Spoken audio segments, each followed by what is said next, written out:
News Kannada channel ವ್ಯವಸ್ಥಾಪಕ ನಿರ್ದೇಶಕರಾದ ವೀರೇಶ್ ಅವರು ಮಹಿಳಾ ದಿನಾಚರಣೆಯನ್ನು ಉದ್ಘಾಟಿಸಿದರು. ಬೆಂಗಳೂರಿನ ಸದಾಶಿವನಗರದ ಐಡ್ ಪಾರ್ಕ್ ಹೋಟೆಲ್ನಲ್ಲಿ ಪ್ರಗತಿ ಮೀಡಿಯಾ ಇನ್ವೆಟ್ಸ್ ಆಯೋಜಿಸಿದರು. ಕರ್ನಾಟಕ ಮೀಮ್ಸ್ ಐಕಾನ್ ಅವಾರ್ಡ್ 2026ರ ಕಾರ್ಯಕ್ರಮ ಆಯೋಜಿಸಲಾಯಿತು.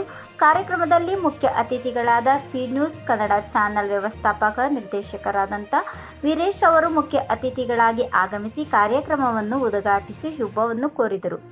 ಅಂತಾರಾಷ್ಟ್ರೀಯ ಮಹಿಳಾ ದಿನಾಚರಣೆ ಅಂಗವಾಗಿ ವಿವಿಧ ರಂಗಗಳಲ್ಲಿ ಸಾಧನೆ ಮಾಡಿದ ಮಹಿಳೆಯರಿಗೆ ಕರ್ನಾಟಕ ಮೀಮ್ಸ್ ಐಕಾನ್ ಅವಾರ್ಡ್ 2026 ನೀಡಿ ಗೌರವಿಸಲಾಯಿತು.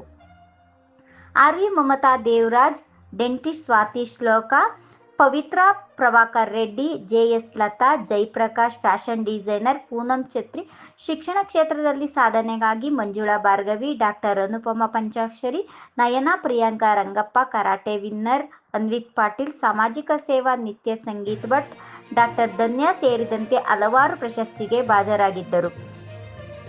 ಕಾರ್ಯಕ್ರಮದಲ್ಲಿ ವಿದ್ಯಾರ್ಥಿಗಳು ಭರತನಾಟ್ಯ ನೃತ್ಯ ನೆರವೇರಿಸಿದರು, ರಂಜಿಸಿದರು. ವೀರೇಶ್ ಅವರಿಗೆ ಕರ್ನಾಟಕ ಪ್ರೆಸ್ ಕ್ಲಬ್ ಕೌನ್ಸಿಲ್ ಅಧ್ಯಕ್ಷ ಶಿವಕುಮಾರ್ ನಾಗರನವಿಲ್ ಪ್ರಗತಿ ಮೀಡಿಯಾ ಈವೆಂಟ್ಸ್ ವತಿಯಿಂದ ಸನ್ಮಾನಿಸಿ ಗೌರವಿಸಲಾಯಿತು.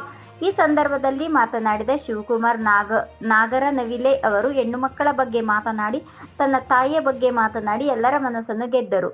ಆರ್ವಿ ಮಮತಾ ದೇವರಾಜ್ ರವರು ಮಾತನಾಡಿ ಹೆಣ್ಣು ಮಕ್ಕಳನ್ನು ಧೈರ್ಯದಿಂದ ಇರಬೇಕು, ಏನೇ ಕಷ್ಟ ಬಂದರೂ ನಿಭಾಯಿಸುವ ಶಕ್ತಿಯನ್ನು ಸಂಪಾದಿಸಬೇಕು, ಆರೋಗ್ಯದ ಬಗ್ಗೆ ಕಾಳಜಿ, ನಮ್ಮನ್ನು ನಾವು ಪ್ರೀತಿಸಬೇಕು ಎಂದು ತಿಳಿಸಿದರು. ಆಯೋಜಕರಾದಂಥ ಆದರ್ಶ್ ಅವರು ಕಾರ್ಯಕ್ರಮವನ್ನು ಅಚ್ಚುಕಟ್ಟಾಗಿ ನೆರವೇರಿಸಿದರು. ಅಂತಾರಾಷ್ಟ್ರೀಯ ನಿರೂಪಕರಾದಂಥ ಧನಂಜಯ್ ರವರು ನಿರೂಪಣೆ ಎಲ್ಲರೂ ಮೆಚ್ಚುಗೆ ವ್ಯಕ್ತ